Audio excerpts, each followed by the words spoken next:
सब प्रश्न है। आप समझ पा रहे हैं? जी। शिखा जी हरियाणा से। श्री हरिवंश महाराज जी। महाराज जी, पहले एकांतिक में उत्तर देते समय आपने समझाया था कि शरीर के रिश्ते मृत्यु के साथ छूट जाते हैं। ना ही हम मरने के बाद उनसे मिल सकते हैं, ना ही पति पत्नी के 7 जन्मों के संबंध जैसी कोई अध्यात्म जगत में महत्व रखती हैं बातें। महाराज जी, प्रश्न है कि गुरु तत्व का हमारे पिछले और अगले जन्म से कोई संबंध होता है? नहीं, आपको ये देखना है कि आपको स्वरूप बोध कराने के लिए वही स्वरूप, जिसे आत्मा कहते हैं, जैसे हमारे आचार्य हरिवंश, तो सेवक जी के गुरुदेव हरिवंश महाप्रभु हैं, तो कह रहे हैं आत्मा हरिवंश प्रगट परमानंद। बोले हमारी आत्मा ही प्रगट रूप जब धारण की तो गुरुदेव का रूप हुई। गुरुदेव कौन है? हमारी आत्मा है, कोई दूसरा तत्व थोड़ी है। अखंड मंडलाकारम व्याप्तमेन च। हम अपने आत्म तत्व को भूले हुए, इसलिए हमारा आत्म तत्व ही गुरुदेव के रूप में आकर के हमको जागृत किया। और जब जागृत हुए तो शिष्य और गुरु दो नहीं रहे। आप शरीर चाहे सबकी ना, वो एक हो गया। दो नहीं होते, वो एक हो जाता है। हमारी त्रुटि हो गई कि हमने हर जन्म में अपने शरीर को मैं माना। अब भी आप अपने को स्त्री मान रहे हैं, अब भी आप अंतःकरण अपने को मान रहे हैं, स्वभाव अपना मान रहे हैं, अपने तक पहुंच हो ही नहीं पा रहे। इसलिए मानी संख्या से सवाल हल कर लिया। मानी संख्या मेरे परमात्मा गुरुदेव, अब उनके वचन के अनुसार मुझे चलना है। और जब चल के जहां पहुंचे तो एक ही निकला, वो मैं गुरुदेव था और मैं ही आत्म तत्व था। कोई दो नहीं होते, वो एक ही होता है। एक ही परम तत्व की जब अनुभूति होती है तो वो जीवन मुक्त महात्मा हो जाता है। इसमें जैसे सांसारिक संबंधों में है ना, शरीरों को लेकर के है, आत्म तत्व को लेकर नहीं, वो एक ही है। जैसे 1000 घड़े रख दिए तो सूर्य के प्रतिबिंब 1000 पड़े तो 1000 सूर्य हो गए क्या? सूर्य तो एक ही है। और हजारों घड़े फोड़ दो तो सूर्य का कुछ बिगड़ जाएगा क्या? ऐसे नैनम छिन्दन्ति शस्त्राणि नैनम दहति पावकः न चैनम क्लेदयन्त्यापो न शोषयति मारुता, जो आत्म तत्व है। लेकिन इसका नाश हो जाएगा। ये जो पंचभूतों से बना हुआ शरीर है, इसका नाश हो जाएगा। स्वरूप का कभी नाश नहीं होगा। हमने स्वरूप का बोध किया नहीं और इन शरीरों को मैं मानता रहा, यही गलती होती है। इसी का सुधार कर लो। पुरुष नपुंसक नारीवा जीव चराचर कोय, सर्व भाव भज कपट तज मोह परम प्रिय सोय। और जब भगवान की प्रिय बन जाओगे तो भगवान स्वरूप हो जाओगे। जानत तुम्हें तुम्हें हो जाए, बस सार बात समझनी है। इसीलिए हम जैसे कि पति पत्नी का और 7 जन्म का, ऐसा ये मायाकृत है ना। वही आत्म तत्व पति में भी स्फुरित हो रहा है, वही पत्नी में भी स्फुरित हो रहा है। शरीर एक स्त्री हो गया और एक पुरुष हो गया, उसका भावात्मक प्राकृतिक संबंध स्त्री पुरुष, पति पत्नी, पिता माता, ये सब संबंध हो गए। ये स्थायी संबंध है क्या? ये चैतन्य घन संबंध तो है नहीं। ये तो ऐसे हैं जैसे एक मंच पर स्वांग करने के लिए कोई और पुरुष स्त्री बन गया, कोई और पुरुष पति बन गया, 2 घंटे के लिए पति पत्नी बने, फिर अलग अपनी अपनी पेमेंट ली, चल दिए। कोई मतलब नहीं, दोबारा थोड़ी कहेगा। अगर वो कहेगा तो पिट जाएगा, नहीं पिट जाएगा। बस ठीक इस जगत के नाटक मंच पर वो कुछ समय होता है, इसको कुछ थोड़ा लंबा समय रख दिया गया, 80 वर्ष, 100 वर्ष, 50 वर्ष, 40 वर्ष, दोनों का संयोग बना पति पत्नी। शरीर का भाव, आत्म तो बिजली दोनों में एक ही है, बिजली दो नहीं है। वही बिजली मैं है, वही आत्म तत्व है। और जो उसको जान गया, एको ब्रह्म द्वितीयो नास्ति, वो मुक्त हो गया। अब ये बात जब समझे तो फिर है। इसीलिए गुरु मानी संख्या गुरु, दूसरा नहीं है। आत्म तत्व ही गुरु है हमारा। आत्मा हरिवंश प्रगट परमानंद, वही गुरुदेव रूप में, दूसरा नहीं। पर वो आत्म तत्व जो मैं है, वही हम द्वैत में फंस गए, तो हमें द्वैत से मुक्त करने के लिए हुआ। और जब मुक्त हुए तो एक ही बचा, सवाल हल हो गया। एक, जब तक 2 दिखाई दे तब तक सवाल हल नहीं हुआ। अभी 2 क्या, अब तो अनंत दिखाई दे रहे हैं, नानात्व दिखाई दे रहा है। अभी तो प्रश्न ही प्रश्न है। प्रश्न तब समाप्त हो जाएगा, एको ब्रह्म द्वितीयो नास्ति। अब समस्या का समाधान हो गया। समझ पाए? शायद समझ पाओ। राधा राधा राधा।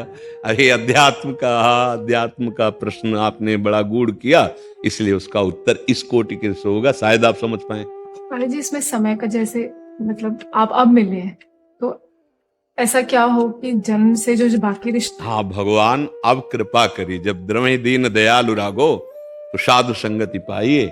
उस आत्म तत्व की अब कृपा हुई आपकी। अगर आप चूक ना हो तो बात बन जाए, आप भी चूक हो जाएगी तो फिर भटकना पड़ेगा। फिर कब वो ऐसा अवसर देगा? सबको अवसर देता है, निकल जाओ एक बार। जैसे अपने लोगों को मानव देह मिला, स्त्री पुरुष अब मानव देह के अंतर्गत है, मनुष्य योनि के। अब निकलो, इस 84 लाख के फंदे से निकलो। पर यहां निकलना नहीं, यहां तो और सजा के बैठ गए, नहीं बैठ गए। ये पति पुत्र परिवार, नाना प्रकार की भोग सामग्री, जीने का ठिकाना नहीं एक मिनट का, और कल्पना है कि 7 पीढ़ी के लिए तो कमा के चले जाएं। नहीं, ये आए थे मुक्त होने और वो बंधन और बांध दिए। हाँ, कभी भ्रम से भी ऐसा नहीं आया कि मैं स्त्री नहीं हूं। देख लो, अंदर देखो, भ्रम से भी नहीं। सत्य तो माने हुए अपने को स्त्री है, तो फिर पति पुत्र आदमी आसक्ति है, फिर उस शरीर के अनुसार कामनाएं हैं, फिर कामनाओं के बंधन है। अब वो मोक्ष पद भी तो बहुत ही दूर नगरी हो गई। हो गए कि नहीं हो गए? कृपा तो अब हुई है, और पहली बार नहीं हुई है, हजारों बार ये कृपा हो चुकी है। भगवान के अवतार हुए हैं, संतों के अवतार हुए, क्या हम सृष्टि में नहीं रहे? लेकिन हम कभी उनकी बात नहीं मानी। अगर आज मान लो तो ठीक है, और ना मानो तो कोई फर्क नहीं पड़ेगा। आप सुनेंगे, निकल जाएंगे, बार खत्म हो गया, ये समय आपका सार्थक गया। लेकिन जो लाभ मिलना चाहिए वो नहीं मिलेगा। लाभ मिलता है चिंतन मनन करके अपने आप को सच्चिदानंद चिंतन में लगाना, भगवान के नाम में, रूप में, लीला में, धाम में अपने चित्त को जोड़ देना। अगर हमारा चित्त प्रभु से जुड़ गया तो हम योग को प्राप्त हो गए। तेषाम सतत युक्तानाम भजताम प्रीति पूर्वकम ददामि बुद्धि योगम तम येन माम उपयांति ते। जो सतत मेरा स्मरण करता रहता है, मैं उसे बुद्धि योग प्रदान कर देता हूं। अर्थात योग का मतलब जो भगवान से हम अपने को अलग मान रहे थे, अब योग हो गया तो अब समझ में आ गया कि वही वो है, दूसरा कोई है नहीं। ये जो मैं अलग माना जा रहा है वो इसको लेकर, कहां भगवान और कहां मैं इस पांच भौतिक शरीर का संबोधन होकर के हो रहा है। नहीं, वो जो आत्म तत्व है ना, वो वही है, दूसरा कोई नहीं। तभी है जानत तुम्हें तुम। अगर वही नहीं था तो फिर कैसे हो जाता वो? तो वही था, केवल ये पर्दा। अब जैसे एक पोशाक राजा की पहने बैठा है, वो एक पोशाक उसके नौकर की पहने बैठा है रंगमंच पर, और पेमेंट दोनों का एक है। 100 रुपया में वो राजा बना 1 घंटा के लिए, और 100 रुपया में नौकर बनाया 1 घंटा के लिए। समझ पा रहे हो ना? आत्म तत्व दोनों में एक है, परमानंद दोनों में एक है। चाहे वो स्त्री हो, चाहे पुरुष हो, चाहे जड़ हो, चाहे चैतन्य हो, वो एक ही परब्रह्म परमात्मा तत्व है। सच्चा ज्ञान जहां हुआ तो आप निहाल हो जाओगे, क्योंकि आप कोई और नहीं है। बस अब ये समझना थोड़ा बड़ा कठिन है, क्योंकि इतना हम फंस चुके हैं। कभी ऐसा भी नहीं आएगा आपके अंदर कि मैं स्त्री नहीं हूं। अब देखो ना, बातें बनाना अलग बात है कि मैं शरीर नहीं हूं। थोड़ा सा देखो कि वेग आते हैं जब, तो उस समय आप काटो इस बात से कि मैं शरीर नहीं हूं। उस समय मैं शरीर ही हूं। असलियत तब आएगी जब काम क्रोध लोभ मोह मद मत्सर का वेग आता है ना। तो फिर जैसे वेग आता है, लघु शंका का वेग आता है ना, सोच का वेग आता है ना, भूख का, ऐसे विकारों का वेग आता है, जो उन वेगों को रोक दे कि मैं शरीर नहीं हूं। आत्मस्वरूप। आओ, सारी क्रियाएं ठप होती चली जा रही हैं अधर्म की, सत्क्रियाएं होती चली जा रही, कर्ता भाव गोल होता चला जा रहा है, लय होता चला जा रहा है। अब अपने स्वरूप है बड़ा बड़ा प्रोसेस। इसीलिए कहते तुम इस चक्कर में मत पड़ो। क्या करो? राधा राधा राधा राधा राधा, हा मोक्ष मूलम गुरु कृपा। राधा राधा राधा। तो एक होता है तैर के जाना, और एक होता है नाव में बैठ जाना, एक होता है सीढ़ियों से चढ़ना, एक होता है लिफ्ट में बैठ के जाना। गुरु कृपा लिफ्ट है।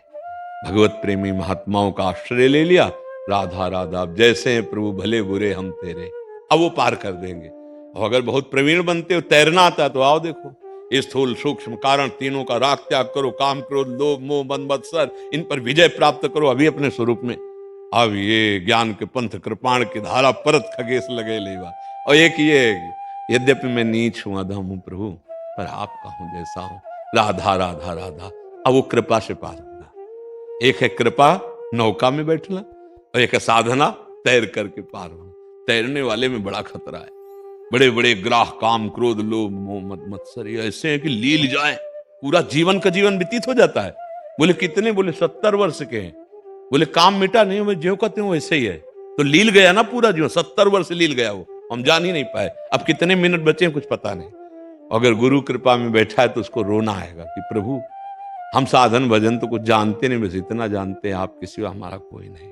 नाथ अब आप संभाल, राधा राधा राधा पार हो गया। कितने हिंसक चोर ब्रह्म ऋषि बन गए, कितने पतित भगवान को प्राप्त हो गए। तो ये मार्ग बहुत करुणा का है और इसमें भगवान रक्षा करते हैं। करो सदा तिनके रखवारी, जिम बालक राखे महतारी। मुझे लगता है प्रियाजू की, लालजू की शरण हो जाओ और खूब नाम जप करो, राधा राधा राधा, और अपने परिवार को भगवत स्वरूप मानकर सेवा करो, बस अपने आप मुक्त हो जाओगे। अब बढ़िया अवसर मिला है, पर मुक्त होना कौन चाहता है, बस ये सबसे कठिन बात है। हम मुक्त होने की बातें तो सुन लेंगे, अच्छी लगेगी, पर आचरण में नहीं उतार पाएंगे। अगर हम विषयों में बहते चले गए तो मुक्त होने की केवल बात है, वो क्या फंसे तो उसी में है। एक संत भगवान ने देखा कि बहेलिया आता है और जाल बिछाकर सैकड़ों पक्षियों को मार देता है। उन्होंने, उनको भाषाओं का ज्ञान था, तो एक मुखिया पक्षी को बुलाया, बोले सब पक्षियों को सिखा दो, बहेलिया आएगा, दाना डालेगा, जाल बिछाएगा, चुगना नहीं। सबको सिखा दिया। महात्मा जी आए तो हजारों पक्षी जाल में फंसे थे, वो कह रहे थे बहेलिया आएगा, दाना डालेगा, जाल बिछाएगा, चुगना नहीं। बोले हम ये याद करने के लिए थोड़ी कहा था, ये हम समझाया था कि एक बहेलिया आएगा, जाल, और वो बोल वही रहे, बहेलिया आएगा, दाना डालेगा, जाल बिछाएगा, फसल आ लगी। ऐसे कुछ अपने लोग हैं, माया, त्याज्य, वैराग्य, ब्रह्मबोध, केवल बोल रहे हैं, फंसे उसी दाने पे हैं। ऐसा ज्ञान काम नहीं करता है। तो इसलिए सबसे सरल और महामहिम मार्ग है भगवान का आश्रय लेकर नाम जप करते हुए, सब में भगवत भावना करते हुए सारे कर्म भगवान को समर्पित कर दो, निश्चित इस भव समुद्र से पार हो जाओगे। नाम में इतनी सामर्थ्य है कि सही पूछो तो ना तैरने की जरूरत पड़ेगी, ना नौका की जरूरत पड़ेगी। नाम लेत भव सिंधु सुखाही, करहु विचार सुजन मन माही। नाम का सुमिरन करते करते ये भव समुद्र सूख जाएगा, न तैरना पड़ेगा न नाव में बैठना, सूख ही गया, समझ ना। नाम लेत भव सिंधु सुखाही, करहु विचार सुजन मन माही। भाव कुभाव अनख आलसहु, नाम जपत मंगल दिशि दसहु। सुमिरी पवन सुत पावन नामु, अपने बस करि राखे रामू। राम नाम मणि दीप धरी, जीह देहरी द्वार। तुलसी भीतर बाहिरहु, जो चाहस उजियार। बाहर भी चकाचक, वो अंदर